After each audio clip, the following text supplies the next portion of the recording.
beaucoup, monsieur le modérateur. Bonjour à tout le monde et je voudrais peut-être, avant de répondre à votre question, pendant que je tiens le micro, profiter de la situation pour féliciter Madame la Présidente du réseau, ses collaborateurs et tous ceux qui l'ont accompagné dans l'organisation de cette magnifique manifestation. Il me semble qu'il est important pour nous tous de nous donner pleinement pour soutenir notre organisation, qui doit rester, qui doit vivre, qui doit avancer.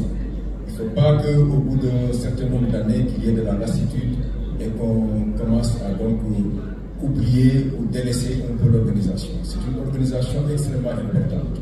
C'est vrai que nous organisons une manifestation en présentiel annuellement, donc de l'Assemblée générale, mais comme l'ont rappelé hier, donc tous ceux qui ont pris la parole pour la cérémonie d'ouverture, il y a beaucoup de coachings qui sont organisés, beaucoup d'initiatives sont prises dans le sens donc, du renforcement de capacité de tous les membres. Et donc j'encourage tous ceux qui y participent à continuer à participer, à faire l'échange d'expériences, à nous soutenir mutuellement, puisque cela va de pair avec les objectifs de développement de notre pays, qu'on puisse renforcer pleinement les capacités. Parce que tout le monde le sait aujourd'hui, le monde est gouverné par la tête. Donc si on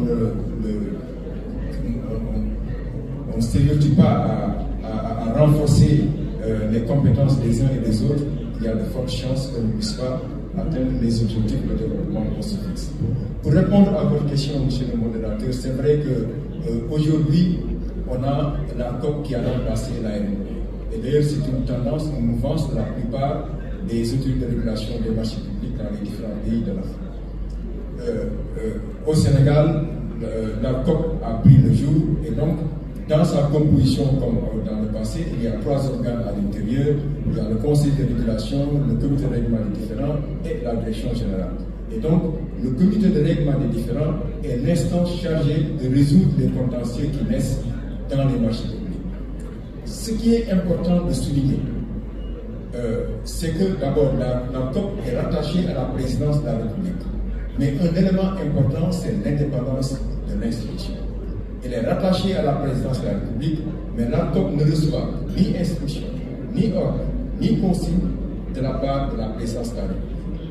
C'est une institution totalement indépendante, qui ne reçoit aucune instruction et qui n'est pas dans un rattachement hiérarchique. Il n'y a pas de hiérarchie. C'est un rattachement institutionnel et l'institution ne participe pas aux réunions, aux activités de la présidence de la République. Ça, c'est extrêmement important. C'est un rattachement parce que dans nos pays, on a tendance à ne pas vouloir avoir des électrons libres, des structures dont on ne sait pas où ça se trouve.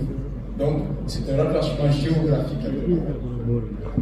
Cette indépendance et l'impartialité de l'institution est extrêmement importante parce qu'on va parler des décisions de l'institution. Donc, ce sont des décisions qui sont indépendantes, prises par un organe indépendant. Le comité de règlement des différends est une instance de résolution des conflits composée de 4 membres qui proviennent de l'administration. Il y a un membre qui provient de l'administration et c'est souvent, forcément toujours un magistrat qui vient du ministère de la Justice. Il y a un représentant du secteur privé, un représentant de la société civile, ça fait 3, et le président du conseil de régulation préside le comité de règlement des différends. Ce qui fait que d'ailleurs, c'est une reproche qu'on fait. Il y a 2 fonctionnaires, alors que les autres ont seul représentant. Le directeur général, la direction générale, assure l'instruction des dossiers et assure également le secrétariat du comité de règlement des différends. Les décisions sont prises de manière collégiale. Il n'y a pas de vote au niveau du comité de règlement des différends. Ce sont les arguments qui arrivent à fonder une décision.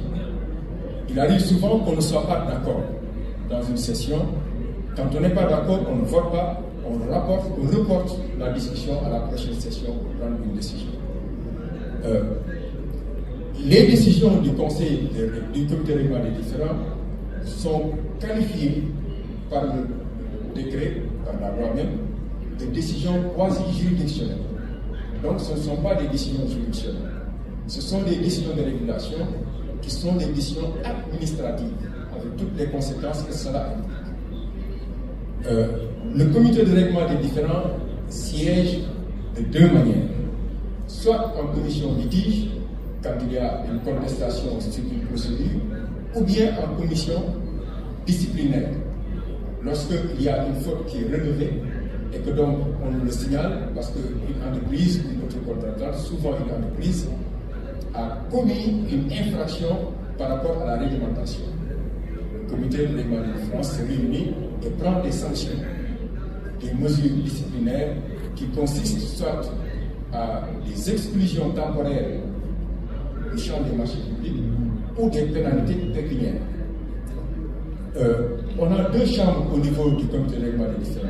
Il y a une chambre des marchés publics et une chambre pour les partenariats publics-privés. Et la composition n'est pas la même, donc en fonction de la nature de la saisie. Maintenant, quels sont les outils et les pouvoirs du comité de règlement des différends?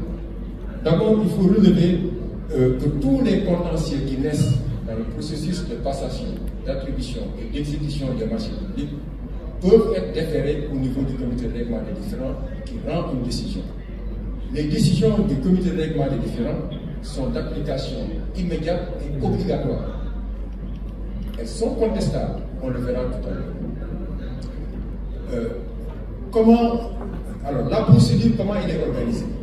Quand une entreprise, par exemple, n'est pas d'accord sur une décision d'une autorité contractante qui a attribué le marché, elle peut le manifester au niveau du comité de règlement des différends.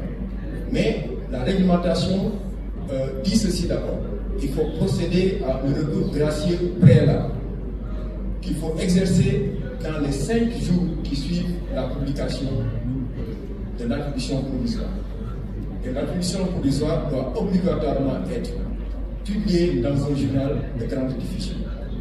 Et l'autorité contractante a l'obligation de répondre dans les 3 jours qui suivent. L'absence de réponse dans les 3 jours qui suivent est interprétée comme une réponse négative de manière implicite. Et donc, l'entreprise qui conteste a encore 3 autres jours de pouvoir saisir le comité de règlement des différends. Quand elle saisit le comité de règlement des différends dans les formes qui sont prescrites, le comité de règlement des différends a 7 jours, lorsque le dossier est complet, pour rendre une décision. Donc, la première chose qu'il faut rappeler, c'est les caractéristiques de la procédure. La procédure au niveau du comité de règlement des différends, c'est que la démarche, la procédure, elle est contradictoire, elle est inquisitoire et elle est équitable. Ça veut dire que chaque partie a le droit d'être informé des arguments et des pièces qui sont versées par l'autre partie.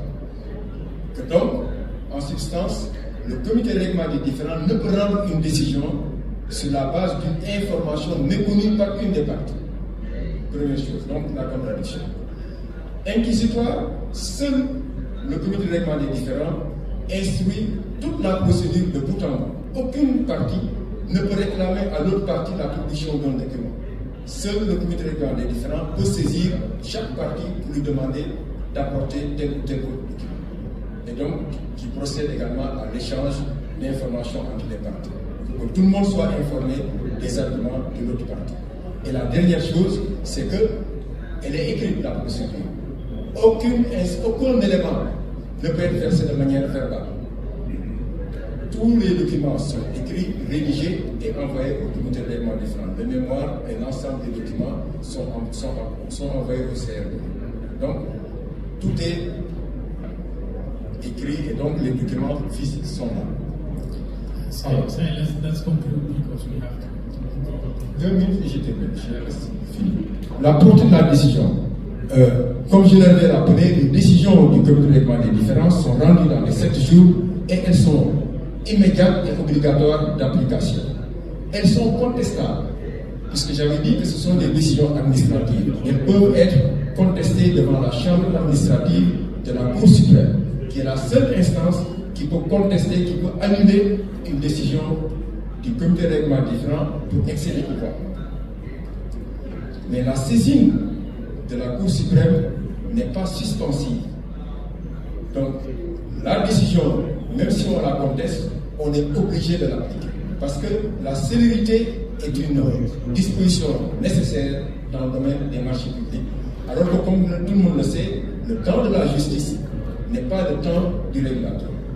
En général, la justice prend son temps et, comme j'ai dit une fois en discutant avec le président de la Cour suprême, et qui me disait que mais il y a quand même, ça vit beaucoup, il y a beaucoup d'installations. Je dis, mais oui, monsieur le président, par contre, souvent vous prenez beaucoup de temps pour rendre une décision, alors que la saisine de la Cour suprême n'a pas un caractère suspensif. Au moment où vous rendez votre décision, le marché est déjà exécuté, payé et tout est terminé. C'est très surpris. Il m'a dit, donc on est obligé, et maintenant d'ailleurs, ils ont dans leur réglementation aménagé des délais de traitement des décisions qui touchent les marchés publics. Voilà en substance, je sais que donc le temps nous est compté, comment opère le comité de règlement des différends. Je vous remercie. Thank you.